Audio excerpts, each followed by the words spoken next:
dan masyarakat adat harus lebih percaya diri bahwa mereka bisa mengolah, mengurus. Paling penting buat masyarakat adat itu ya, jangan diambil haknya.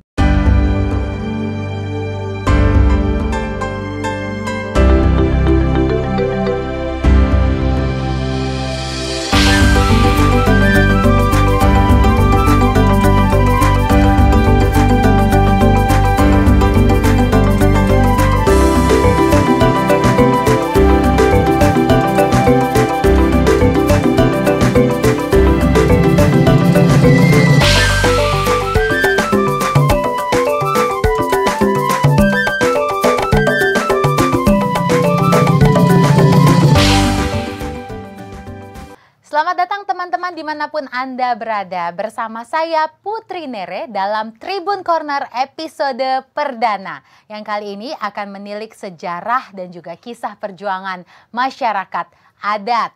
Oke, seperti ungkapan kacang lupa kulit, siapa sebenarnya kulit yang tidak boleh kita lupakan ini ya. Masyarakat adat merupakan cikal bakal Indonesia. Masyarakat adat adalah subjek yang konsisten, mereka yang membentuk Indonesia dan ada bersama Indonesia dari zaman berjuang merdeka hingga detik ini. Mereka juga yang merawat ibu bumi agar tetap lestari. Langsung saja kita cari tahu pendapat dari sumbernya langsung. Dan saat ini kita sudah tersambung dengan Bu Sandra Moniaga selaku Komnas HAM RI. Oke, saya akan langsung ke pertanyaan yang pertama ya Ibu ya. Menurut Ibu Sandra, sebagai sosok yang bersinggungan langsung dan menjadi saksi perjuangan masyarakat adat, situasi apa yang melatar belakangi tujuan perjuangan masyarakat adat, Ibu? Terima kasih Putri Nere.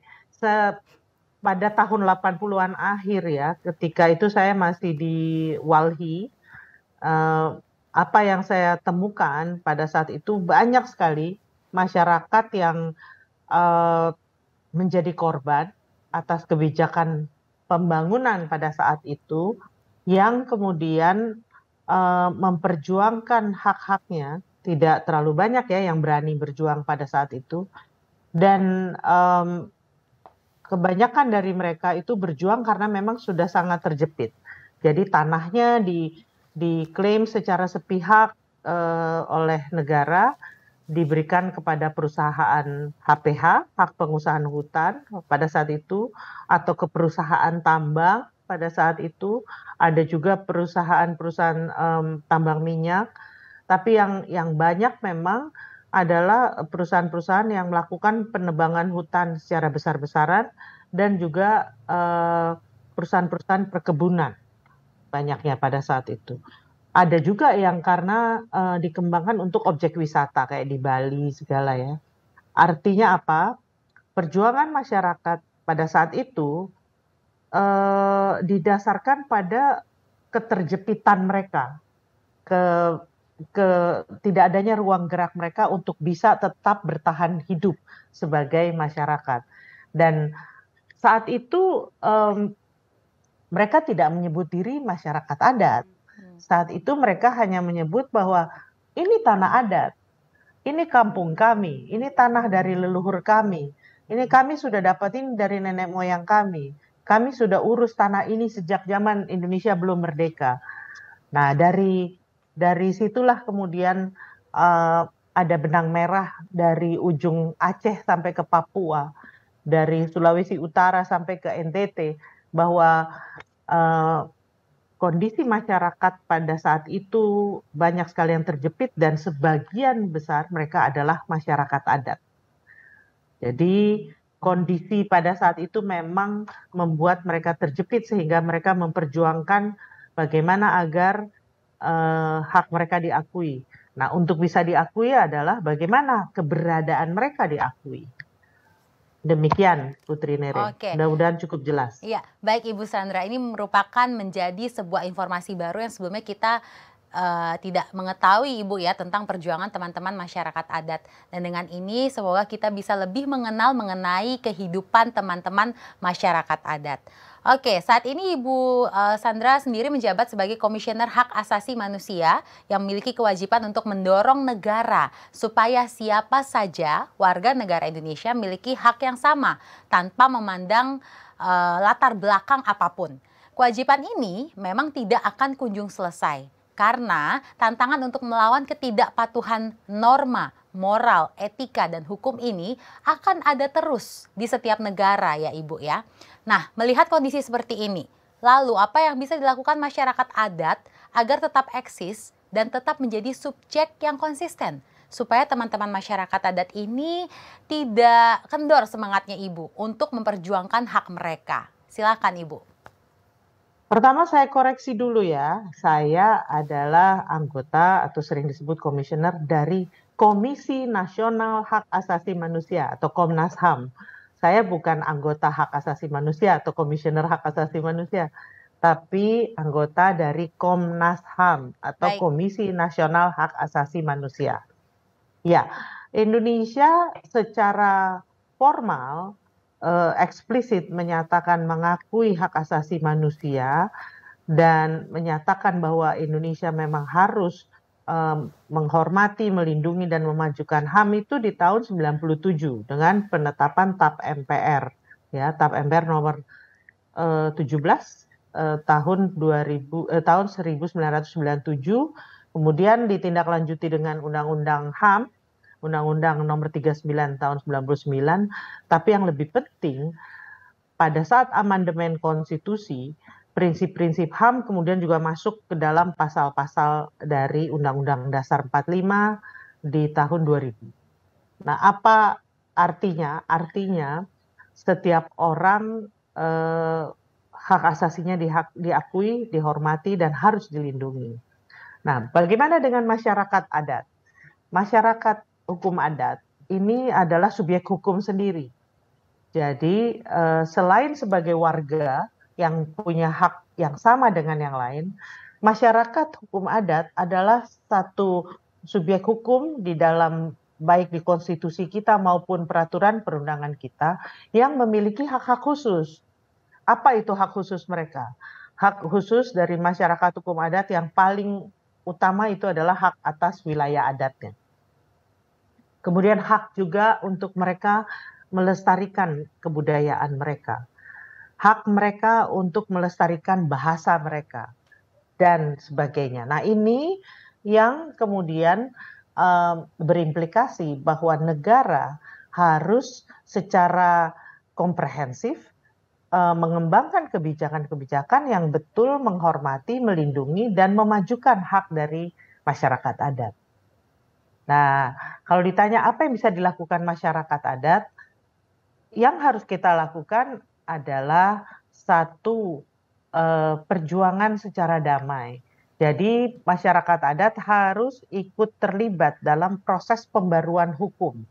Jadi bagaimana peraturan perundangan yang belum memadai itu harus kita perbaiki agar dia sesuai dengan prinsip-prinsip yang ada dalam konstitusi maupun di dalam undang-undang lainnya. Ya, yang kedua, bagaimana masyarakat adat paham haknya dan kemudian menjalankan haknya dengan baik. Jadi ketika masyarakat adat itu mengaku sebagai masyarakat hukum adat, artinya di sini mereka juga harus secara konsisten menjalankan prinsip-prinsip yang memang selama ini didengung-dengungkan oleh masyarakat adat sebagai identitas mereka.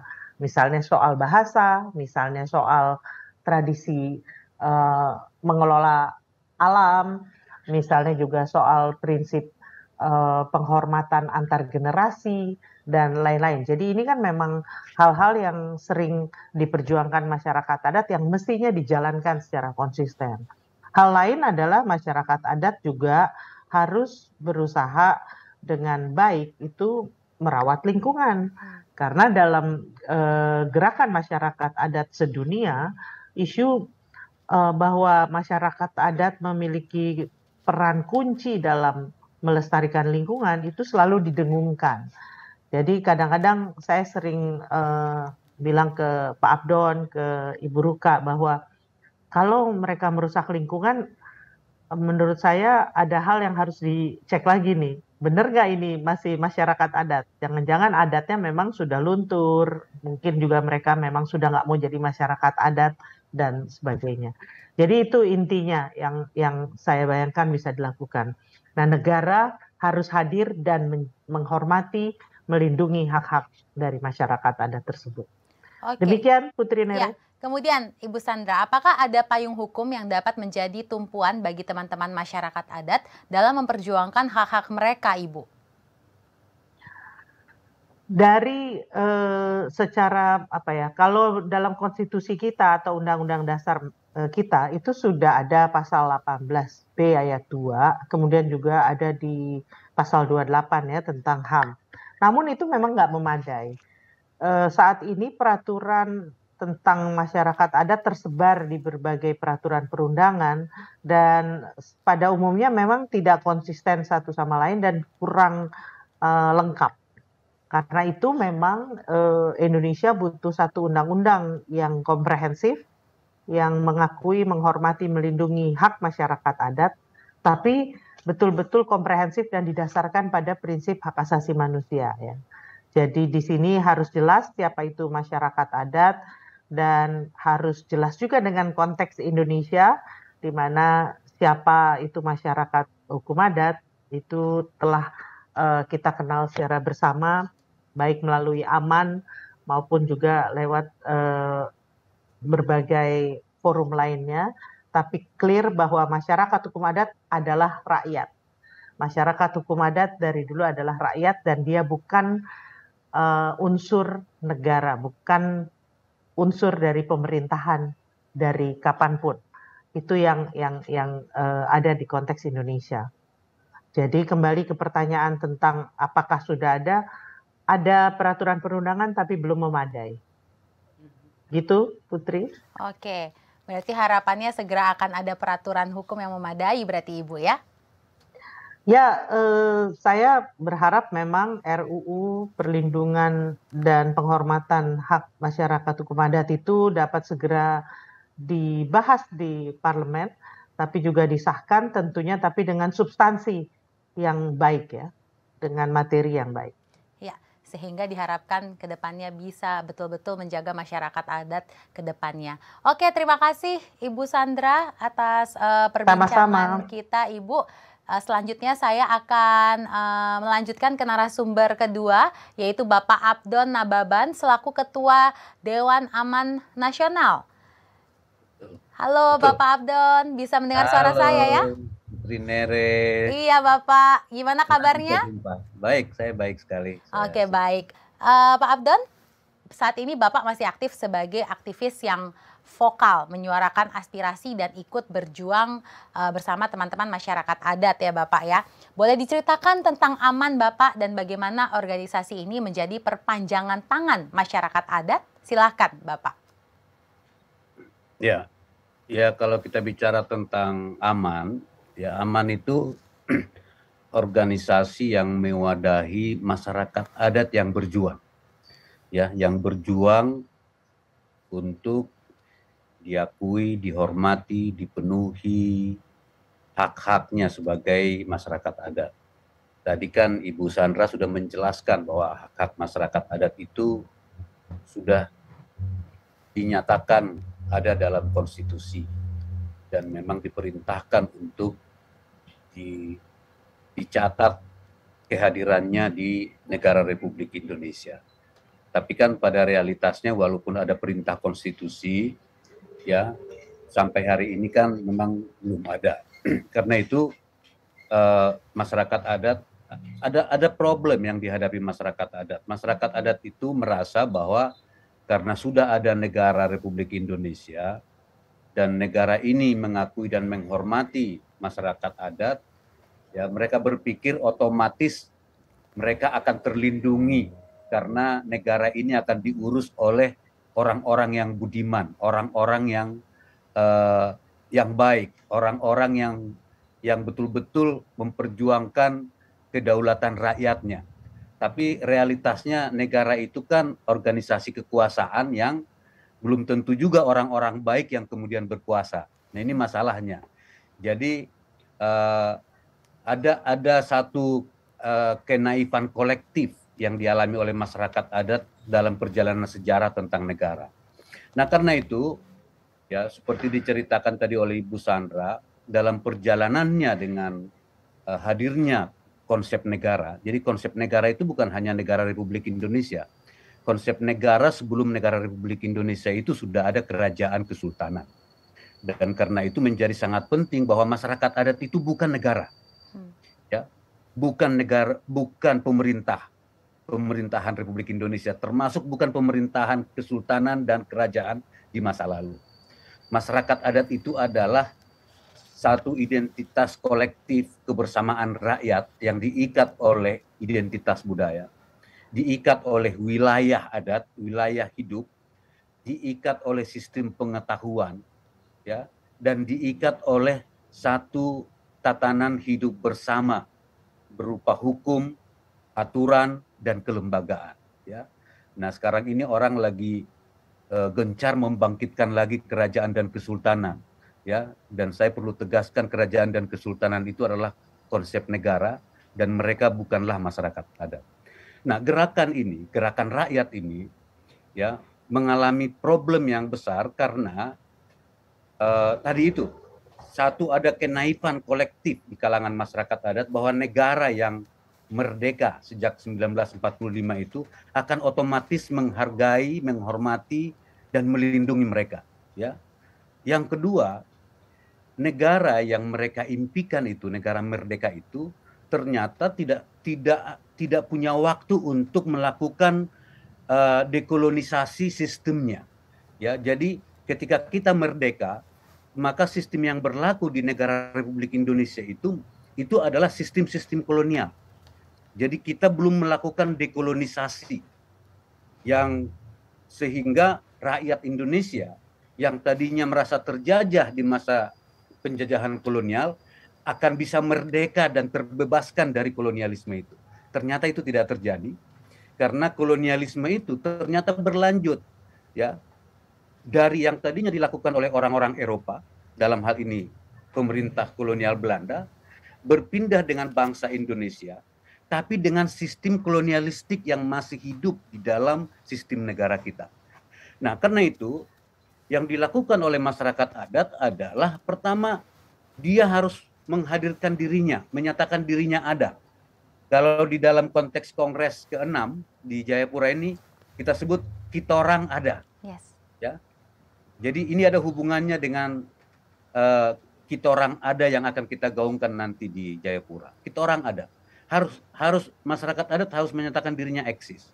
Caranya seperti apa? Mengorganisir diri. Ya.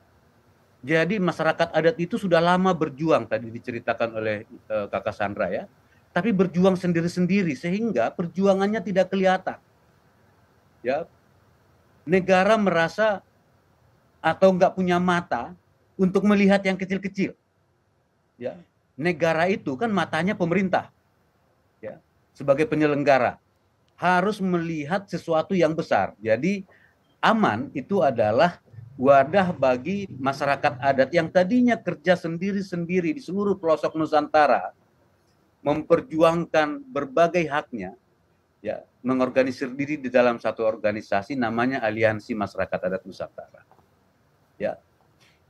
Jadi supaya kelihatan, visible, terlihat, dan besar, karena kenyataannya besar. Ya. Puluhan juta orang masih mengaku diri sebagai masyarakat adat. Ya. Oke, iya. Kira-kira begitu ya, ya, supaya kelihatan dan berjuang bersama-sama. Kira-kira Ibu Kakak Putri Nere begitu. Oke, siap. Kayaknya saya juga akan izin memanggil dengan Bang Abdon ya. Lebih Boleh. enak kayaknya saya manggil Bang. Oke, selanjutnya Bang Abdon. Ini kan pasti sudah mengalami pasang surut perjalanan organisasi aman ya dari tahun 99 hingga saat ini. Saat itu terobosan apa yang Bang Abdon lakukan agar negara ini tahu eksistensi masyarakat adat dan juga mengakui hak mereka? Capaian apa yang Bang Abdon bersama masyarakat adat raih saat itu, Bang? Nah, ya, capaian yang pertama adalah melakukan penyadaran. Jadi menyadarkan masyarakat adat yang tadinya naif, ya, kenaifan kolektif itu menyatakan tidak bisa naif-naif begitu. Ya, ini negara, organisasi politik. Jadi masyarakat adat harus mengorganisir diri di dalam arena ini supaya orang-orang baiklah yang mengurus negara, bukan para bandit, bukan para para perampas. Ya, kira-kira begitu. Nah, jadi yang kita lakukan itu adalah memang mengorganisir Aman sebagai organisasi yang besar. Ya, karena memang populasinya besar dan karena itu sekarang Aman itu menjadi organisasi masyarakat adat terbesar di dunia. Ya, jadi kalau dianggap itu capaian yang pertama. Capaian yang kedua adalah masyarakat adat itu kita dorong, kita bantu, kita fasilitasi supaya mereka menunjukkan dirinya ada. Alatnya adalah pemetaan partisipatif wilayah adat. Dan sampai hari ini gerakan masyarakat adat yang dimotori oleh Aman bersama teman-temannya di NGO sudah memetakan wilayah adat 20,7 juta hektar. Ya, dari perkiraan 84 juta. Ya. Artinya menghadirkan masyarakat adat ini di atas kertas, bisa masuk di laptop, bisa masuk di komputer, bisa dilihat di Google Earth. Ya. Eksis di dunia nyata dan di dunia dunia cyber. Cyber, ya. Ya, hadir. Itu yang kedua. Yang ketiga, ya, capaiannya itu adalah ya membuat semakin banyak orang bicara tentang masyarakat adat. Karena dulu ketika masa Orde Baru, kalau bicara masyarakat adat, kita dianggap semuanya separatis, anti NKRI, anti pembangunan, bahkan di beberapa tempat disebut komunis, PKI. Ya. Nah, selama 20 tahun, kalau dianggap ini satu capaian adalah sekarang semua orang bisa bicara tentang masyarakat adat dengan bebas. Dan banyak pejabat berpidato tentang masyarakat adat.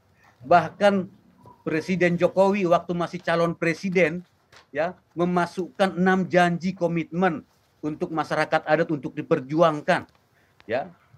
Walaupun pada kenyataannya hasilnya kecil, tapi itu adalah pencapaian. Ya. Dan ada bupati seperti Bupati Matius Owoitau di Jayapura. Ya.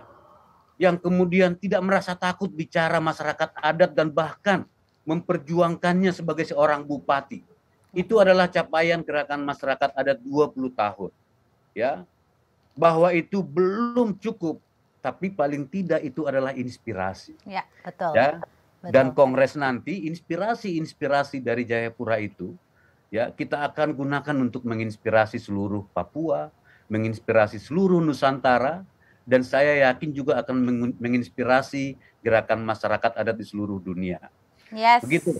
Saya setuju Bang Abdon. Jadi memang gerakan masyarakat adat ini harus terus digaungkan. Tidak hanya pada kongres nanti, tapi seterusnya ya. Jadi seluruh dunia tahu mengenai masyarakat adat ini. Wah, luar biasa sekali Bang Abdon. Namun tentunya masih banyak ya memang yang harus diperjuangkan terkait hak-hak teman-teman masyarakat adat sendiri. Oke, Bang Abdon. Kita bisa melihat juga ya bahwa pada tahun 80-an saat itu mungkin negara tidak mengenal yang namanya masyarakat adat begitu. Negara bisa secara sepihak merampas wilayah adat dengan membuat kebijakan yang menguntungkan pihak eksternal atau dalam hal ini investor ya Bang ya. Lalu bagaimana Aman beradaptasi dengan perubahan-perubahan kebijakan negara tersebut Bang?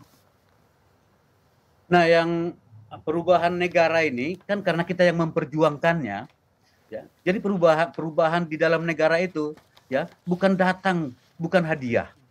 Itu karena masyarakat adat selama 20 tahun lebih bersama-sama, ya, di dalam satu gerbang memperjuangkannya. Jadi sekarang ini adalah yang sudah diperjuangkan itu harus dikelola, harus dimanfaatkan, ya. Yang belum berhasil diperjuangkan ya terus kita perjuangkan. Kira-kira begitu Kakak Putri Nere ya. Nah sekarang ya di Papua ada Otsus. Ya. Ya. Dan intisari dari Otsus itu adalah penghormatan, pemenuhan hak-hak masyarakat adat. Itu inti Otsus. Bukan dana Otsus inti Otsus itu. Inti Otsus itu adalah mengembalikan kedaulatan rakyat Papua yang secara kolektif diurus oleh masyarakat adat dan secara terminologi dikenal sebagai orang asli Papua, ya, dikembalikan hak-haknya lewat Otsus.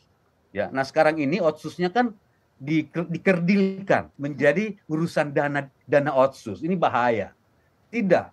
Kalau kita baca otsus itu, ya, kekhususan Papua justru di masyarakat adat. Tapi ya, otsus pertama kita sebut gagal karena hak-hak masyarakat adat itu justru tidak menjadi agenda penting selama otsus pertama. Nah, kenapa Kongres Masyarakat Adat Nusantara yang ke-6 di Jayapura menjadi sangat penting? Karena kita pun akan mengatakan ke pemerintah Republik Indonesia, kalau otsus Papua Jilid 2 ini gagal, maka selesailah. Ya. Karena ini soal hak-hak masyarakat adat. Jadi kalau kita tidak urus betul ini di otsus Jilid 2, saya nggak bisa membayangkan masa depan Papua di dalam Indonesia. Karena itu perintahnya undang-undang otsus itu, gitu ya. Jadi Putri Nere, peluang-peluang ini, ya, perbaikan-perbaikan ini harus dikelola oleh masyarakat adat. Dan masyarakat adat harus lebih percaya diri bahwa mereka bisa mengolah, mengurus dirinya sendiri dengan hak-hak adatnya yang memang itu hak konstitusional. Dan itu hak asasi manusia, nggak boleh negara ambil. Apapun alasannya, dia melekat pada identitas masyarakat adat. Ya. Begitu, Kakak. Oke, Bang Abdon, luar biasa. Jadi mungkin saya boleh minta harapannya sedikit tadi ya mengenai yang tadi dibicarakan oleh Bang Abdon mengenai otsus. Mungkin ada masukan dari Bang Abdon sendiri. Ya, masukan saya pertama, Kongres ini di Papua menjadi sangat penting karena ingin kita mendorong seluruh pihak, ya, kembali ke intisari otsus, kembali ke hak-hak masyarakat adat, dan Kongres ini menjadi gerakan solidaritas Nusantara dan mungkin juga internasional karena akan ada peserta-peserta dan peninjau dari internasional yang akan hadir dan menyaksikan bahwa otsus Jilid 2 tidak gagal lagi. Ya.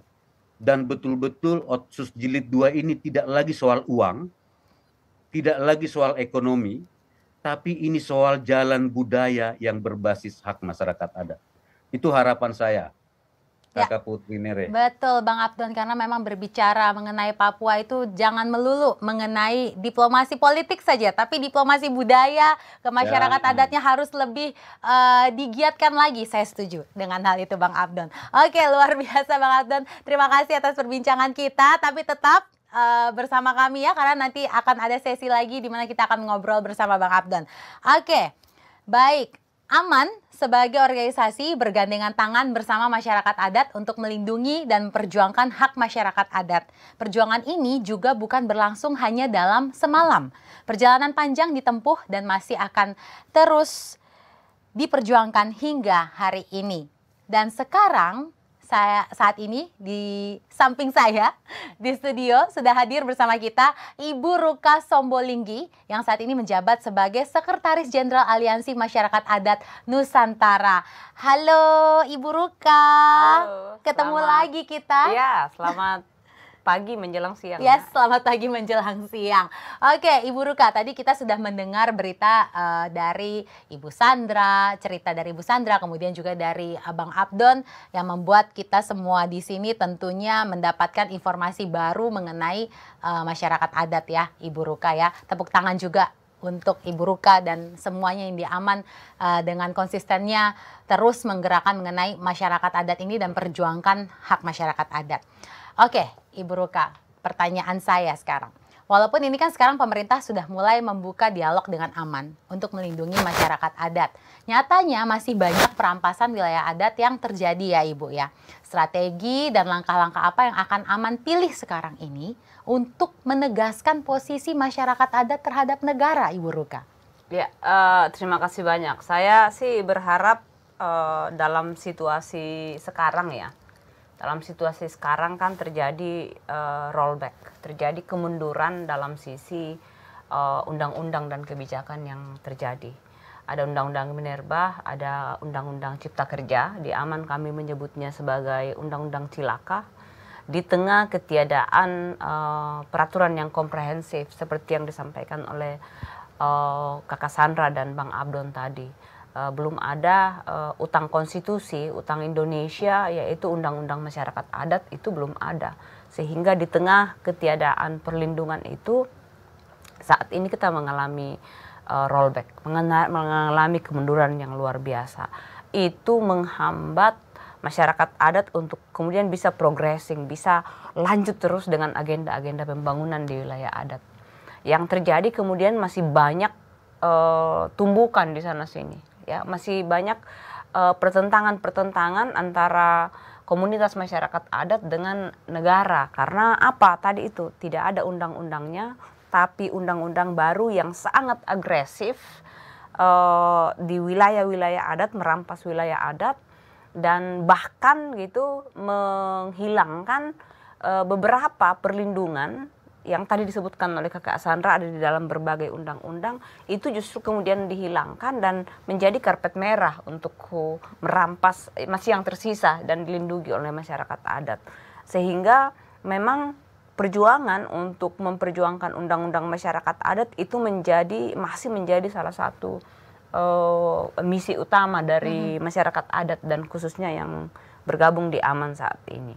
Kemudian ya tentu saja di tengah-tengah mempersiapkan diri ketika ada perlindungan masyarakat adat, tadi itu disebutkan kita harus menunjukkan diri ada, pemetaan partisipatif itu akan terus digalakkan karena ya hampir setengah dari masa saya menjabat sebagai sekjen itu adalah masa pandemi yang kami secara strict menerapkan lockdown wilayah adat gitu. Jadi tapi salah satu upaya juga adalah merespon tentang situasi terkini memang yang sudah dan bisa untuk mulai lanjut dengan agenda kehidupan ya rencana kehidupan di wilayah-wilayah adat yang sudah diakui atau sudah dilindungi itu harus terus menggalakkan penguatan pangan, kedaulatan pangan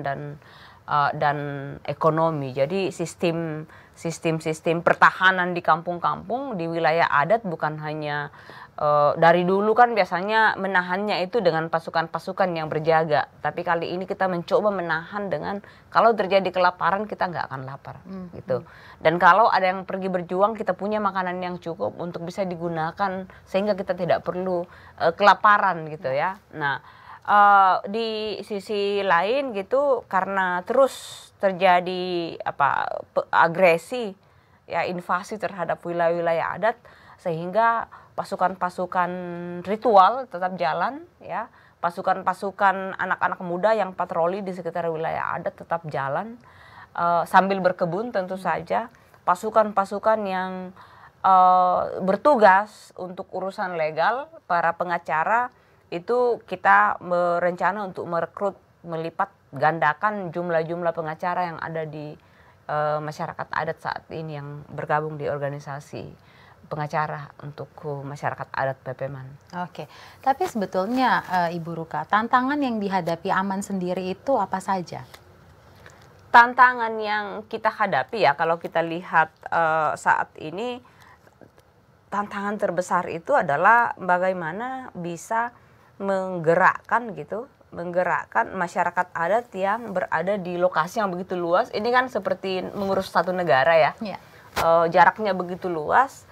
Alat komunikasi kadang tidak sampai gitu. Bahkan kalau alat komunikasi tidak sampai, uang itu tidak cukup untuk bisa terus-terus berkomunikasi setiap saat. Dari sisi teknologi komunikasi, tapi juga dari sisi komunitas-komunitas masyarakat adat yang situasinya sangat berbeda. Nah itu tantangan, tapi saya senang karena itu disebut sebagai tantangan. Tantangan kan artinya memang untuk kita jawab ya, dan AMAN menjadi kami salah satu caranya adalah yang bekerja di AMAN itu memang orang-orang yang berasal dari latar belakang anak-anak kampung semua. Kita usahakan karena dengan begitu kita bisa mulai menggunakan jembatan komunikasi budaya, Betul. antar budaya. Justru tantangan itu dijadikan semangat ya Ibu ya untuk berjuang terus bagi Iya. masyarakat adat. Iya, dan aman itu justru menjadi wadah untuk menjadi proyek Bhinneka Tunggal Ika. Jadi dalam saya melihat ya, kalau selama ini saya selalu mendengar dari refleksi seperti yang disampaikan oleh Bang Abdon dan Kakak Sandra sebelumnya, juga dari yang sebelum-sebelumnya itu, saya kemudian mengingat gitu, sebenarnya Aman ini adalah proyek Bhinneka Tunggal Ika terbesar yang ada dalam sejarah Indonesia. Setuju nggak Bang Abdon? Iya, Betul. Setuju. Itu sudah karena memang kebinekaan itu ada di intisarinya masyarakat adat. Semua yes. itu berdaulat mandiri bermartabat. Persis. Urusan Bhinneka Tunggal Ika selesai itu. Iya. Itu sudah Bang Abdon Jadi- kalau kata orang Papua. jadi itu Tanpa proyek dia sudah terjadi secara alami. Iya. Iya. Tanpa ada masyarakat adat nggak ada Indonesia. Nah, itu dia. Jadi mungkin itu yang bisa patut terus menjadi menjadi cahaya Ya, untuk bisa terus membuat ada selalu terang untuk bisa kita lihat, oke, kita ini minimal terus berjuang, terus berusaha hadir melalui pemetaan wilayah adat, terus benahi secara internal. Kita kan banyak tuh yang Ya. katanya tidak begini dengan perempuan, dengan generasi muda begini, terus Ya. kita benahi. Banyak yang masih tidak sesuai dengan hak asasi manusia, tapi ini adalah proyek Bhinneka Tunggal Ika yang terbesar menurut saya dalam sejarah Indonesia. Karena itu tadi, pemerintah ini bukan orang budiman yang memang tidak mengerjakan proyek Bhinneka Tunggal Ika itu. Oke, menarik sekali Bu Ruka atas pandangannya. Nah, sekarang saya akan melanjutkan ke pertanyaan yang lain ya Ibu ya. Kita ini kan juga dihadapkan, Indonesia bahkan seluruh dunia ya, dihadapkan pada pandemi selama 2 tahun belakangan ini ya Ibu ya. Pandemi ini seperti babak baru yang harusnya bisa membuka mata kita semua tentang PHK massal, perubahan kolaps, dan juga krisis lainnya. Kemudian ada banyak juga perusahaan yang dibangun dengan merampas wilayah adat. Dan hal ini dipandang sebagai sebuah kelalaian pemerintah untuk melindungi masyarakat adat dan lebih mementingkan kepentingan korporasi, Ibu. Nah, bagaimana Ibu Ruka melihat fenomena ini? Ya, ada kalau kita mau masih menanggapi secara lurus, ada ketidakmampuan pemerintah untuk memaknai apa itu recovery dari sisi ekonomi dan bagaimana apa sesungguhnya yang disebut dengan nilai-nilai ekonomi. Ya, dari yang disebut sebagai ekonomi kerakyatan yang dulu dicanangkan oleh para pendiri bangsa, kan bukan itu yang terjadi saat ini. Yang terjadi itu adalah kapitalisasi, ya, kapitalisme dan liberalisme yang kemudian dianggap sebagai jalan emas untuk pembangunan ekonomi Indonesia. Dan di atasnya itu kemudian wilayah-wilayah adat memang dengan sengaja disebut tidak potensi, tidak punya. Jadi gaya hidup, cara hidup masyarakat adat yang dianggap subsisten itu dianggap sebagai tidak ekonomis. Sehingga dia harus dieksploitasi, dia harus dirubah wajahnya dan bentuknya dalam bentuk perusahaan-perusahaan. Nah, pandemi ini sesungguhnya harusnya ya, karena bagi kami, harusnya bagi pemerintah menjadi cara untuk melihat jawaban bagaimana kehidupan baru ke depan. Yang disebut dengan pemerintah sebutnya itu ya, new life, new apa. Tapi kehidupan baru itu justru new normal harus justru kembali melihat ekonomi yang bertahan selama pandemi ini, ekonomi yang bertahan. Dan ini kita di masyarakat adat mendapat jawabannya karena dari awal Aman punya cukup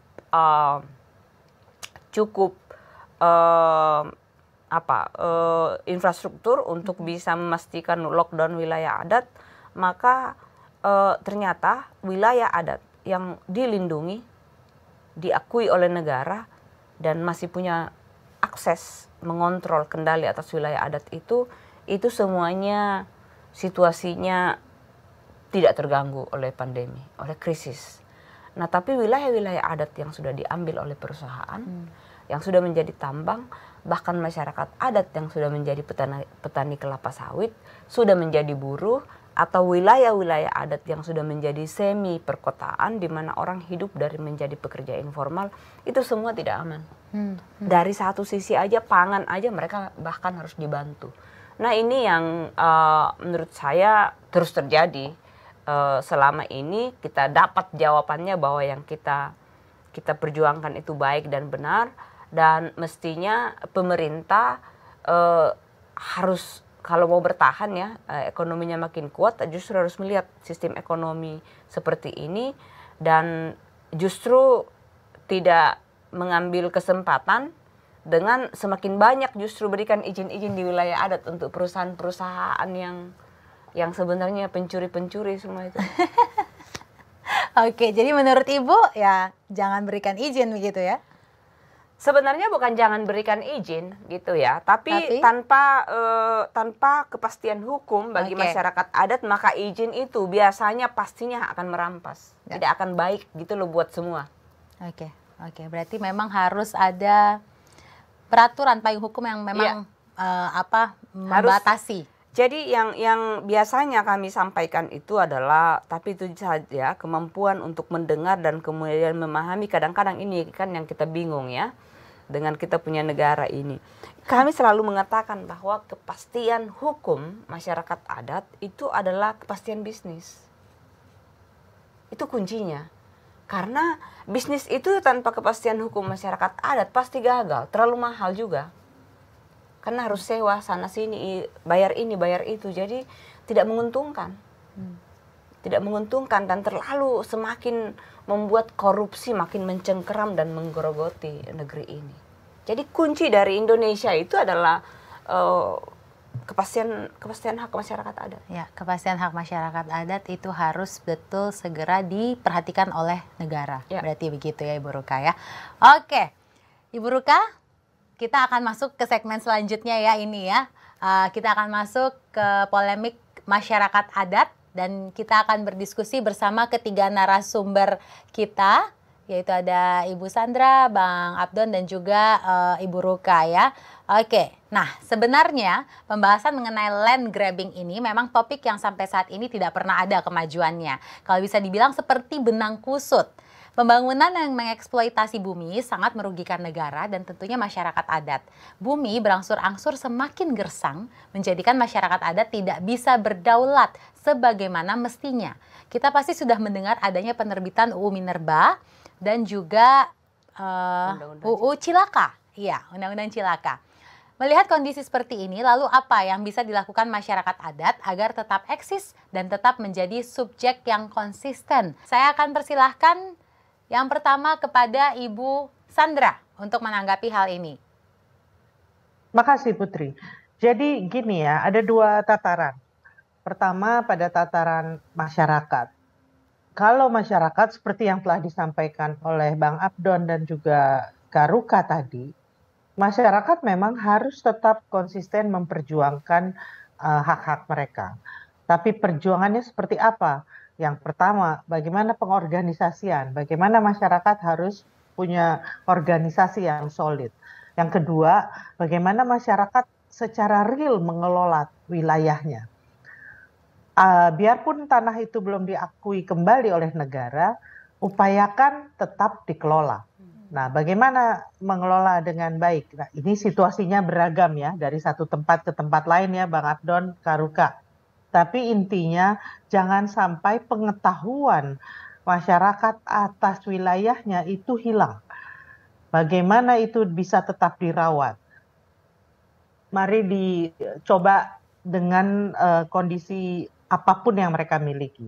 Nah, tapi pada saat yang sama dukungan dari Aman, dukungan dari kawan-kawan BRWA, dari JKPP, dari kawan-kawan yang membantu melakukan pemetaan itu harus tetap ada, bahkan harus diperkuat, dan juga dukungan dari kalangan masyarakat sipil yang lain, dari kalangan pembela hukum, mereka belajar hukum, bagaimana mereka juga memperjuangkan semuanya lewat mekanisme hukum yang tersedia. Nah, Tapi pada saat yang sama negara, ini saya ingin menegaskan ya karena Putri pakai istilah land grabbing. Jadi dari hasil inkuiri nasional yang dilakukan oleh Komnas HAM bersama Komnas Perempuan, bersama Aman, dan juga pada saat itu Korsup KPK ya, kemudian ada kemitraan, JKPP, Huma, Samdana, dan banyak lembaga, itu menemukan bahwa memang ada persoalan serius dengan hak-hak masyarakat adat ketika pemerintah Orde Baru pada tahun 60-70-an itu, akhir 60-an, awal 70-an, itu melakukan klaim sepihak. Melakukan satu klaim sepihak menyatakan kawasan hutan dan kemudian menjalankannya sebagai hutan negara. Dan dari hasil survei oleh Biro Pusat Statistik bersama Kementerian Kehutanan tahun 2007 saja ya, itu ada 33.000 desa ternyata yang ada di dalam kawasan hutan. Jadi bisa dibayangkan sejak akhir 60-an, awal 70-an sampai 2007. Itu jadi sekitar 35 tahun lebih ya, hampir 40 tahun. Ada begitu banyak kampung yang diklaim secara sepihak oleh negara sebagai kawasan hutan. Oke. Nah, bagaimana dengan ini? Ini yang harus dilakukan proses identifikasi, inventarisasi untuk ada proses pengembalian atau yang kita sebut restitusi hak. Nah, ini sudah menjadi komitmen dari Presiden Jokowi, juga dinyatakan oleh pemerintah, tapi prosesnya pelan sekali. Oke. Jadi ini yang kita harus melakukannya secara komprehensif. Nggak mungkin masyarakat terus berjuang, tapi dari negara tidak mau mengoreksi kesalahan di masa lalu. Oke. Jadi semuanya harus bisa mengkoreksi ya Ibu ya, baik pemerintah dan juga tentunya masyarakat adat. Oke, Ibu Sandra, saya akan lanjut sekarang ke Bang Abdon. Silakan Bang Abdon. Ya, saya melanjutkan saja yang dari Ibu Sandra Moniaga ya, karena memang masalahnya di situ. Jadi kalau masyarakat adat kan sudah mengorganisir diri seperti saya ceritakan tadi, ya. Dan pemerintah juga sebenarnya ada perubahan-perubahan, tapi komunikasinya, kerjasamanya masih banyak macet, ya, karena memang ada persoalan birokrasi yang sangat kaku, ya. Padahal kita perlu terobosan-terobosan cepat ini. Kalau tidak ada terobosan tadi, kriminalisasi akan terjadi terus, ya, penangkapan-penangkapan terhadap masyarakat adat yang bekerja di wilayah adatnya tapi sedang dikuasai oleh pihak lain jalan terus, ya. Ini akan menimbulkan biaya sosial dan ekologis yang luar biasa yang akan ditanggung oleh bangsa ini. Jadi memang yang sudah ada ini harus kita percepat. Nah, dari sisi tentu saja saya dari sisi masyarakat adat ya. Tadi masyarakat adat harus terus mengorganisir diri, harus terus eksis. Ya. Yang kedua, harus terus melawan. Jadi tidak lagi naif seperti dulu, ya. Jadi harus lebih kritis masyarakat adat itu. Kalau ada yang tidak sesuai dengan kepentingan masyarakat adat dan tidak sesuai dengan hak masyarakat adat, mereka harus responsif, harus melakukan resistensi, ya. Itu yang kedua. Yang ketiga, masyarakat adat ini harus melakukan perbaikan ke dalam, ya, indigenisasi. Ya, jadi tadi selama 3 abad, hampir 3 abad proses industrialisasi masif dengan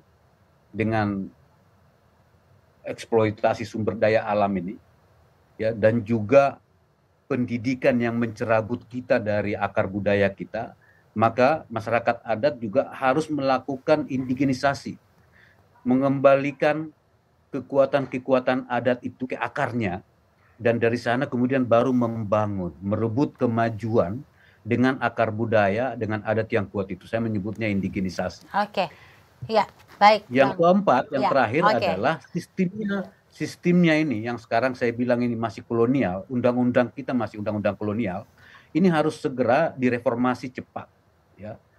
Karena kalau tidak, inilah respon sebenarnya negara untuk sama-sama dengan masyarakat adat memperbaiki bangsa ini supaya Trisakti Soekarno itu terjadi, ya.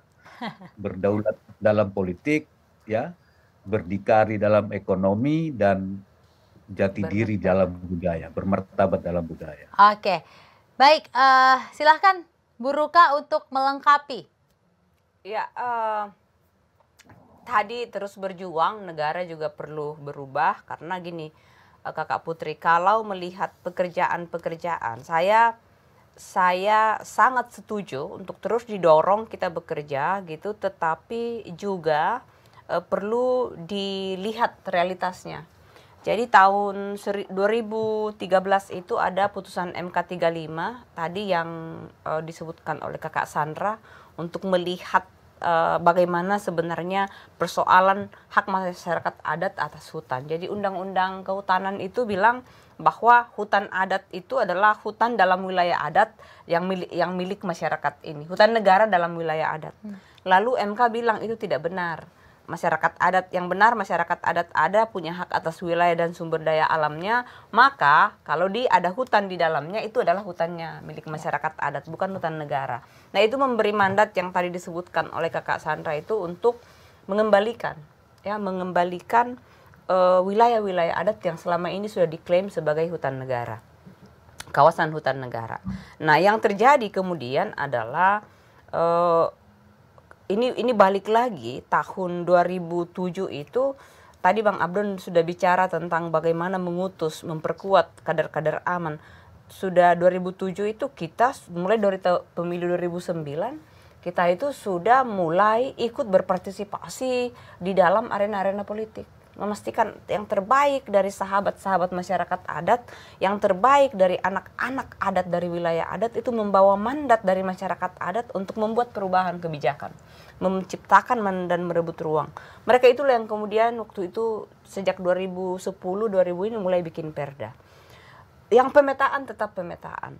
Nah, begitu keluar putusan MK 35, sebenarnya dipelintirkan lagi. MK 35 itu menyatakan bahwa persyaratan perda ya yang disebut dengan clear, jelas siapa subjek hukumnya itu harus ada. Tapi oleh KLHK ditambahkan menjadi clean. Clean artinya bebas konflik. Mana ada wilayah di negeri ini yang belum ada perusahaan atau belum ada hak yang ada di atasnya. Ya, jadi itu yang kemudian membuat situasinya menjadi hampir tidak mungkin bagi masyarakat adat untuk mendapatkan kembali wilayah-wilayah adat yang selama ini sudah disebut sebagai kawasan hutan negara kembali menjadi milik masyarakat adat dan kemudian bisa dikelola tadi mewujudkan berdaulat mandiri bermartabat. Yang menjadi persoalan kalau kita mau lihat secara jujur, kalau dulu kami tidak mulai mengutus masyarakat adat itu masuk di parlemen, menjadi bupati, menjadi gubernur, menjadi kepala desa, kami tidak melakukan pemetaan, maka sebenarnya persyaratan yang namanya perda dan wilayah adat saat ini itu nggak akan ada alat bagi pemerintah untuk mengakui yang disebut dengan hutan adat yang ada saat ini. Itu semua hasil kerja masyarakat adat ya. Dan pemerintahnya yang memang melambat sehingga ini tadi yang membuat tadi itu Pak Jokowi mestinya malu ke Jayapura kalau hanya bicara tentang peta di desa adat di Papua gitu, kampung adat di Papua dan hutan adat. Hutan adat nilainya Pak Jokowi untuk masyarakat adat dari masyarakat adat untuk nawacita. Jadi Jokowi dalam angka itu adalah 75.000 hektar. Bandingkan dengan jutaan, ratusan ribu hektar yang diserahkan kepada perusahaan dan juga diberikan hak kelola kepada masyarakat atas nama perhutanan sosial. Jadi kalau ada yang bertanya kenapa harus, tadi itu Bang Abdon bilang nggak boleh naif. Kalau ada yang memang tidak sesuai, ya harus disampaikan. Jadi begitu kakak ini. Belum lagi undang-undang Cipta Kerja yang tadi saya sudah sampaikan dampaknya akan seperti apa. Oke.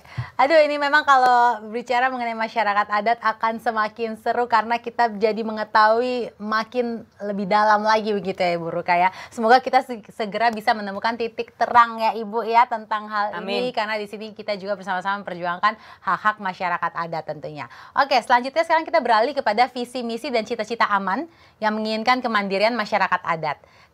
Kemandirian ini menunjukkan keberdaulatan masyarakat adat. Mereka bisa mengelola SDA dengan bijaksana yang bisa menjaga keberlanjutan bumi. Tadi kan sempat kita singgung ya bahwa sekarang ini Indonesia sedang menghadapi pandemi COVID-19. Boleh diceritakan nggak Ibu Sandra, Bang Abdon dan juga Bu Ruka, bagaimana situasi dan keadaan pangan dan kesehatan masyarakat adat? Bagaimana resiliensi masyarakat adat dalam jangka panjang? Kembali saya persilahkan kepada Ibu Sandra. Terima kasih Putri. Saya rasa kalau yang paling tahu kondisi kesehatan masyarakat adat ya Kakak Ruka inilah sama Pak Abdon yang masih keliling-keliling terus. Karena kalau saya ini kan juga harus ikut menangani berbagai persoalan, tidak hanya masyarakat adat ya. Tapi dari beberapa interaksi, beberapa komunikasi yang terus terjalin dengan banyak masyarakat, saya sependapat dengan Kak Ruka bahwa masyarakat adat yang memang berdaulat atas wilayahnya saat ini itu ada dalam kondisi yang aman. Mereka punya wilayah hidup, mereka juga punya kontrol atas kehidupan dia. Dia boleh memilih dia mau makan sayur apa, dia mau tanam padi apa, atau dia mau rawat sagu misalnya, kalau di Papua ya, dia mau tanam hipere yang mana, jenis apa, itu mereka sepenuhnya yang menentukan. Mereka mau potong babi kah, mau potong ayam kah? Kalau sapi saya lihat mereka bilang terlalu besar Ibu. Lebih keras. Yang ada itu babi dan ayam saja, sama ikan-ikan tentu. Kalau yang di pantai ya, kalau yang masih punya juga wilayah pantainya yang bersih.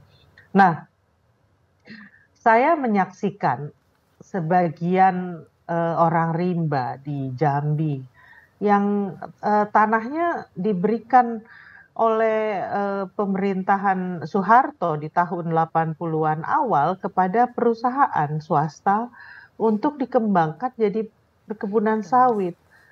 Dan sedih karena mereka itu hidup seperti apa kalau bahasa saya, seperti menggelandang di tanahnya sendiri. Ya. Dia harus mencari makanan, mengais-ngais sawitan dan sawit yang sudah jatuh, atau kadang-kadang berebut dengan masyarakat lain karena dia merasa itu tanah dia, ada yang tanam pohon di tanah dia, ya itu hak dia atas sawitnya misalnya. Tapi jadi sengketa terus gitu, hidup dalam ketakutan, hidup dalam kemarahan. Bahkan tahun 2015 lalu ya Pak Abdon ya, ada 14 orang meninggal dalam waktu 3 bulan. Dalam 3 bulan 14 orang yang meninggal, termasuk anak-anak. Karena mereka kelaparan, kekurangan gizi, dan ternyata mereka juga carrier hepatitis B dan malaria. Iya. Jadi bisa dibayangkan kondisinya sangat ekstrim antara satu dengan yang lain. Nah, jadi kalau mau lihat tentunya kita juga nggak bisa pukul rata. Kita harus bisa melihat mana yang saat ini hidup dalam wilayahnya dengan aman dan bisa mengelola dengan baik. Dan mereka yang berjuang hidup mati untuk makan besok aja atau untuk bisa tetap hidup aja juga susah.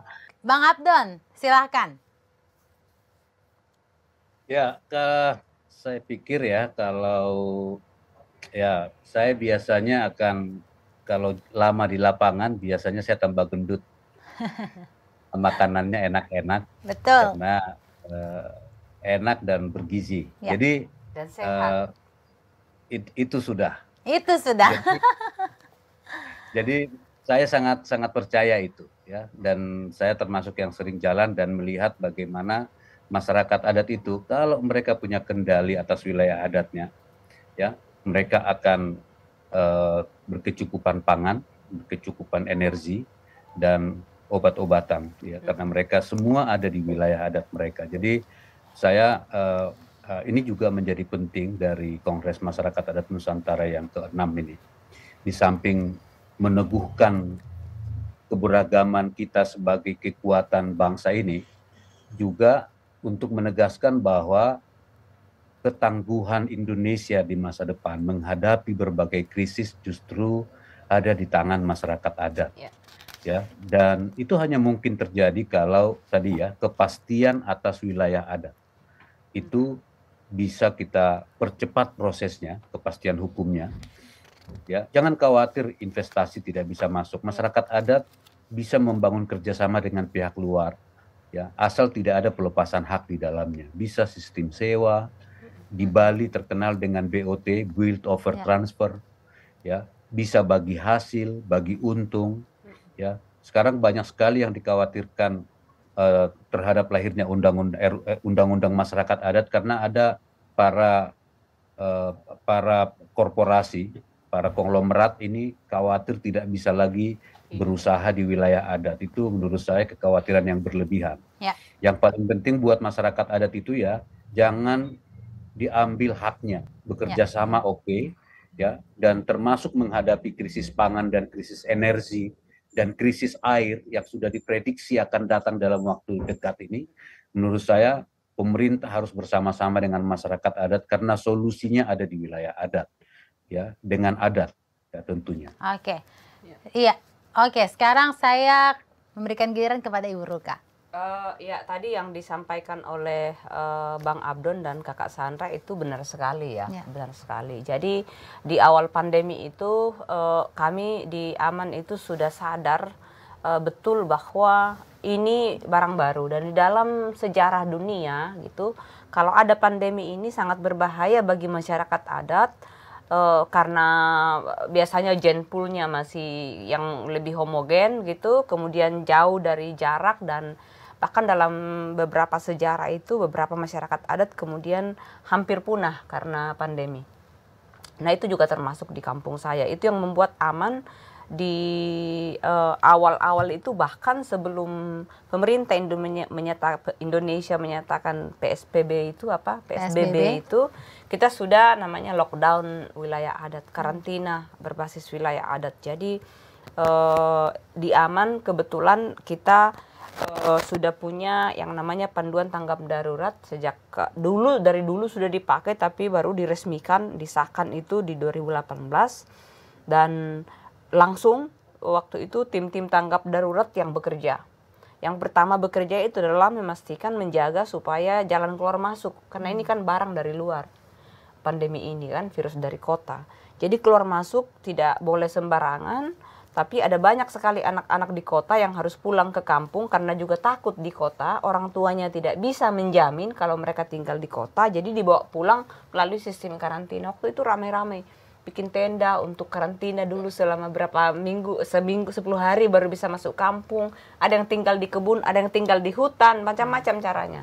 Nah setelah melewati masa respon yang super darurat itu, masa respon darurat berikutnya adalah mengecek kira-kira ini barang kalau berlanjut pandemi ini kita selamat nggak ya berapa lama gitu. Bagaimana cara mengeceknya? Ketersediaan pangan. Jadi diperintahkan lagi tuh cek stok pangan berapa di kampung. Nah disitulah mulai terkuak jawabannya. Ternyata masyarakat adat yang masih tadi itu ada ekstrim memang ini tadi yang disebutkan oleh Kakak Sandra. Ekstrimnya itu bisa dikelompokkan. Jadi ekstrim pertama yang masyarakat adat yang masih berdaulat dilindungi gitu atas wilayah adatnya itu bahkan surplus makanannya berlebih ya, bahkan bisa sampai bertahun-tahun. Ada juga masyarakat adat yang meskipun wilayah adatnya itu masih utuh segala macam, tapi pola produksinya itu sudah sangat erat dengan pasar. Kemudian juga praktek-praktek tradisi sosial budaya di masyarakat itu sangat tergantung pada makan bersama itu. Nah itu di kampung saya, seperti kampung saya itu. Makanan itu di dalam keluarga ternyata di dapur itu ternyata 60% itu dari pesta, dari upacara. Jadi begitu pandemi tidak boleh upacara adat, langsung tidak berkurang. Pada khawatir stok pangan, sementara berapa bulan lagi akan ini. Nah, kemudian yang tadi itu yang sudah menjadi petani kelapa sawit, yang sudah menjadi buruh, yang sudah menjadi tadi itu yang tinggal di kota, itu semua terancam. Yang paling terancam itu adalah yang memang sudah nggak punya wilayah adat. Tadi yang disebutkan oleh Kakak Sandra itu seperti orang rimba, orang Sakai. Nah itu semua baru strateginya adalah kita kirimin mereka makanan yang perlu makan. Nah dari sisi ekonomi yang jauh lebih aman ini, yang karantina dan lockdown dengan baik, mereka justru punya kesempatan untuk kembali melihat kembali apa yang harus kita lakukan. Jadi mulai terjadi pemuliaan tanaman lagi, kembali ke tanaman-tanaman leluhur dulu, kembali ke pengobatan herbal-herbal, kembali ke mengingat kembali pengetahuan melalui sekolah-sekolah adat. Jadi sekolah adat itu dikelola oleh tetua, perempuan, dan anak muda. Dan itu kemudian menjadi jalan untuk mengelola kembali, mengingat kembali pengetahuan, melanjutkan pengetahuan-pengetahuan yang ada di masyarakat adat, mengingatkan kembali bahwa landasan dari pandangan, nilai, dan pengetahuan itu haruslah kau harus bisa bertahan sebagai masyarakat adat kalau tinggal di kampung. Oke, kita akan segera masuk ke segmen terakhir di episode Tribun Corner kali ini tentang harapan adat untuk masyarakat adat. Kita telah mempelajari bagaimana Aliansi Aman sebagai wadah perjuangan masyarakat adat. Bila kita menjelajah masa lalu, dimulai dari tahun 80-an hingga saat pertama kali Aman diselenggarakan, hingga saat ini tahun 2022 ketika Kaman ke-6 akan segera digelar, sudah banyak kemelut dan pasang surut yang terjadi. Ada banyak air mata yang tumpah. Rasa bangga sekaligus semangat berjuang yang tercampur aduk menjadi satu. Setelah melewati hal-hal ini, apa yang ingin narasumber senantiasa lakukan sebagai aktivis dan juga anggota organisasi untuk kesejahteraan masyarakat adat? Saya persilahkan kepada Ibu Sandra untuk menjawab pertama. Terima kasih Putri. Pertama, sampai November saya belum aktivis nih, saya masih anggota Komnas HAM. Tapi kalau mengikuti perkembangan Aman, saya ikuti awal ya dari 99 Kongres pertama, dan kemudian juga bahkan sebelumnya ketika bikin rapat gelap di rumahnya Kakak Ruka. Kakak Rukanya masih SD atau SMP itu. Kuliah sudah saya. Dengan almarhum Bapak Ibunya Kakak Ruka, kita bikin pertemuan pertama yang menghasilkan jaringan pembela hak masyarakat adat. Tahun 99 Kongres pertama, itulah yang melahirkan Aman ya. Waktu itu Kakak Abdon juga jadi wakil ketua waktu itu. Nah tapi Aman terus berkembang, dan saya melihatnya begini, bahwa Aman adalah representasi yang legitimate bagi masyarakat adat. Dan negara memiliki satu sparring partner kalau dalam perjuangan. Keberadaan Aman itu adalah satu hasil perjuangan panjang dari masyarakat adat yang memang harus dirawat untuk tetap menjadi satu organisasi, menjadi wadah utama dari gerakan masyarakat adat yang memang betul dari masyarakat. Bahwa di tahun 99 itu ada banyak organisasi non-pemerintah yang menjadi fasilitator, tapi sikap kami jelas sejak awal, kami hanya fasilitator. Pertemuan dipimpin oleh para tua-tua adat, bahkan pengurus pun sejak awal adalah para tua-tua adat. Dan sampai sekarang demikian. Bahwa sekjen diambil dari anak-anak muda, ya karena memang perlu mobilitas tinggi, perlu gerak cepat, dan itulah yang terjadi. Dan saya berharap ke depannya Aman akan tetap menjadi organisasi masyarakat adat yang betul legitimate, betul solid, tapi juga menghormati, terus didasarkan pada penghormatan pada keragaman yang ada, yang merupakan satu miniatur Indonesia yang seutuhnya. Dan saya rasa aman sudah dan akan terus berkontribusi pada Indonesia yang sangat beragam ini sebagai organisasi masyarakat adat, organisasi rakyat yang sesungguhnya. Jadi terus aman, terus berkembang, dan terus menjadi organisasi rakyat yang tetap bagian dari rakyat, bukan bagian dari negara. Siap, Ibu Sandra. Oke, silakan Bang Abdon. Oke, kalau dari saya ya, karena saya menjadi bagian dari proses gerakan ini dan saya mengalami ya pasang surut ya, kegembiraan, kesedihan, menjadi bagian dari itu cukup lama ya.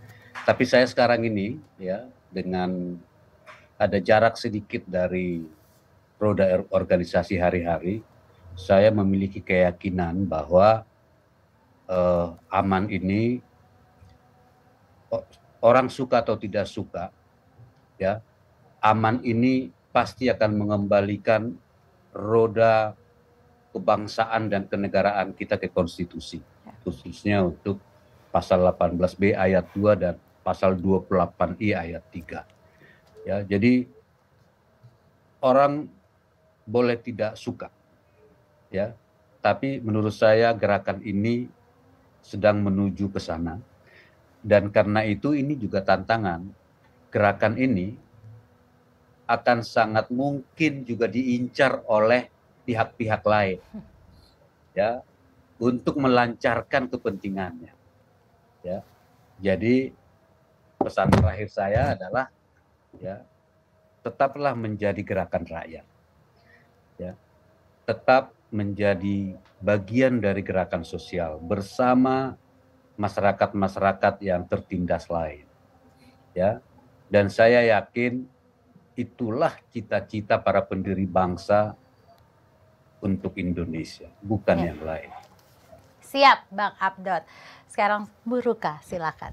Iya, ada banyak yang kalau dilihat dari awal ya, bahkan sebelum berdirinya Aman sampai hari ini, itu situasi dari masa ke masa itu kan dia bisa berubah cepat sekali. Dan kalau saya cukup bangga karena organisasi ini mampu merespon ya, mampu merespon, mampu menavigasi dirinya di tengah-tengah situasi yang tidak menentu, khususnya dalam 2 tahun terakhir. Di tengah-tengah tidak menentu selama ini karena terus-terus kita sudah 1 dekade memperjuangkan undang-undang masyarakat adat belum ada. Di tengah kadang ya, di tengah ketidakpastian hak gitu, mau menanam takut-takut gitu, atau mau makan, mau panen takut-takut karena itu katanya taman nasional, ini masih banyak sekali, atau kawasan lindung. Ada banyak gitu ya pekerjaan-pekerjaan yang masih harus dilanjutkan, berjuang harus lebih keras gitu dengan situasi seperti sekarang.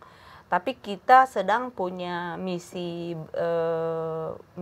punya beban, punya tanggung jawab besar karena saat ini tadi Bang Abdon bicara tentang bencana gitu. Saat ini kita sedang berada dalam situasi yang diterpa oleh krisis iklim. Yang bisa memberikan solusi itu adalah masyarakat adat yang katanya saat ini masih menjaga 80% keragaman hayati dan budaya. Ya. Yang ada di muka bumi ini yang menyelamatkan kita, dan itu harus terus kita jaga dan terus kita kembangkan. Kita harus terus merehabilitasi ibu bumi karena untuk bukan hanya tadi menyelamatkan diri sendiri tapi menyelamatkan seluruh umat manusia. Dan saya berharap, saya yakin ya organisasi ini dengan makin banyaknya anak-anak muda dan perempuan yang dinamis akan mampu menjalankan itu di kampung-kampung. Oke.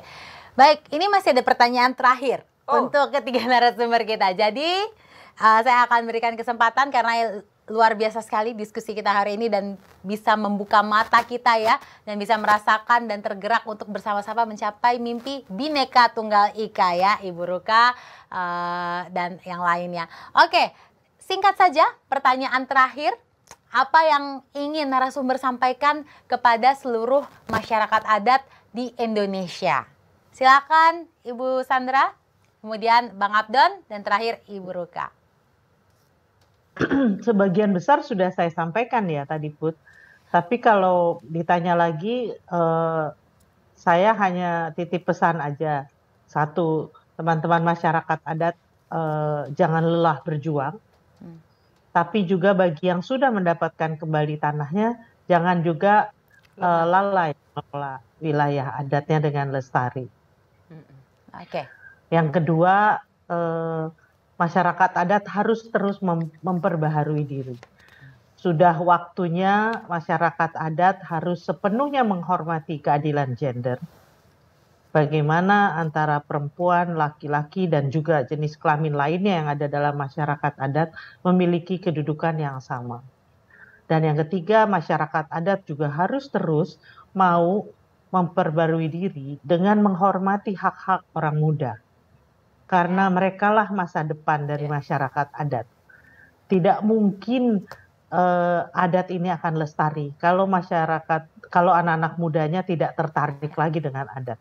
Ketika adat menjadi tidak kontekstual lagi, ketika adat dirasa tidak adil lagi, anak-anak muda perempuan itu akan pergi meninggalkan masyarakat adat. Dan masyarakat adat akan menjadi timpang. Dan yang terakhir, saya rasa masyarakat adat itu punya begitu banyak pengetahuan, begitu banyak kekayaan keanekaragaman hayati dan juga ekosistem. Dan saya percaya ini adalah modal besar bagi masyarakat adat itu sendiri, bagi bangsa, tapi juga bagi bumi kita. Ya. Mari kita rawat bersama dan mari bekerja bersama untuk masyarakat adat yang lebih baik, untuk Indonesia yang lebih baik, untuk bumi yang lebih baik. Demikian. Terima kasih Ibu Sandra. Saya akan lanjutkan kepada Bang Abdon. Kalau dari saya, untuk seluruh masyarakat adat ya di Nusantara, saya justru ingin masyarakat adat ini tetap berorganisasi. Ya, dan dasar berorganisasinya adalah rasa senasib sepenanggungan. Ya, jadi kalau ada masyarakat adat tadi sudah kembali tanahnya, jangan keluar dari gerakan, dari barisan. Tetap menjadi barisan karena ada banyak hal yang masih akan kita perjuangkan. Ya, jadi tetaplah ada, nyatakan diri ada, kita orang ada. Ya. Dan nyatakan protes kalau kita orang yang ada ini ditiadakan atau dianggap tidak ada. Jadi tetap resist. Dan yang ketiga, rawat adat. Ya. Bikin sekolah-sekolah adat, teruskan pendidikan adat supaya ada generasi muda yang melanjutkan apa yang sudah dimulai oleh para leluhurnya, para orang tuanya. Dan terakhir, jangan jemu-jemu mengingatkan pemerintah atau penyelenggara negara bahwa negara ini belum di jalan yang dicita-citakan oleh bangsa ini. Masih banyak hal yang harus diperbaiki, gitu ya. Jadi itu pesan saya. Jadi masyarakat adat jangan menunggu, ya. Jangan pernah merasa bahwa perubahan itu akan datang dari tiba-tiba dari orang lain. Ya, perubahan itu hanya akan ada karena kita bersama-sama berjuang. Ya, jadi perubahan bukan hadiah. Perubahan adalah perjuangan. Terima kasih. Oke, kita orang ada itu sudah Bang Abdon. Terima kasih. Silakan Ibu Ruka. Ya, ini negara punya kita. Ya, kita orang ada. Tapi kita harus berjuang lebih keras. Kita harus membuktikan bahwa kita lebih baik dari penyelenggara negara ini. Dan kita harus hadir di wilayah-wilayah adat yang negara tidak hadir. Jadi itulah perannya organisasi dan buat masyarakat adat. Jalan yang sudah ditempuh oleh leluhur kita panjang mempertahankan wilayah adat kita itu yang harus kita ingat dan tidak boleh membuat kita menyerah dalam berjuang. Liku-likunya naik turun, lama, panjang, berbelit-belit, berkelok-kelok, tapi pasti akan berhasil. Yes, pasti akan berhasil. Terima kasih kepada ketiga narasumber kita yang luar biasa, Ibu Sandra, Bang Abdon, Ibu Ruka. Terima kasih sudah berbincang bersama kami di Tribun Corner kali ini. Luar biasa ya. Banyak hal yang bisa kita petik dari obrolan hari ini, terlebih persoalan masyarakat adat. Kita lebih bisa mengenal dan berempati kepada teman-teman masyarakat adat.